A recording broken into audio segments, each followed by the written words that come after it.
This is an R tutorial. Got 2 minutes? Learn some statistical programming in R. It's easy, free, and fun. This tutorial, how to run counts, tables, crosstabs, and flat tables on a data frame in R. Let's load an example dataset into R. To load your own dataset, check out other tutorials on importation. Here's what the empty cars data table looks like. Here's some of the properties of empty cars. It's a data frame. It's got 32 records. Here are the first 6 records. Here are the last 6 records. Here are all of the records' cylinder column values. Here's another way to access the cylinder column. Here's a character vector with cyl and gear in it. Let's paste that into the columns parameter of the empty cars data frame, and it will just return those 2 columns. Here are the unique valenders of the cylinders column.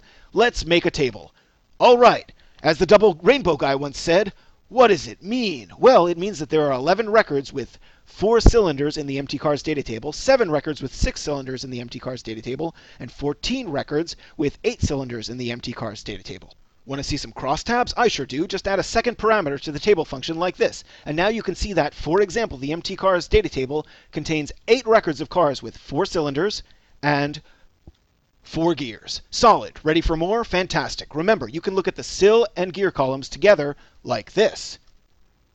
Just paste that object into the table command and voila! Want more? Let's try the flat table function, ftable. The flat table function produces the exact same results as the table function when you're running 2-dimensional crosstabs. See? Same diff. But let's throw the empty cars carburetor column into the mix. When you use 3 dimensions, the table function breaks out the results into 2-dimensional crosstabs broken into as many tables as there are unique values of the 3rd dimension. What a mess!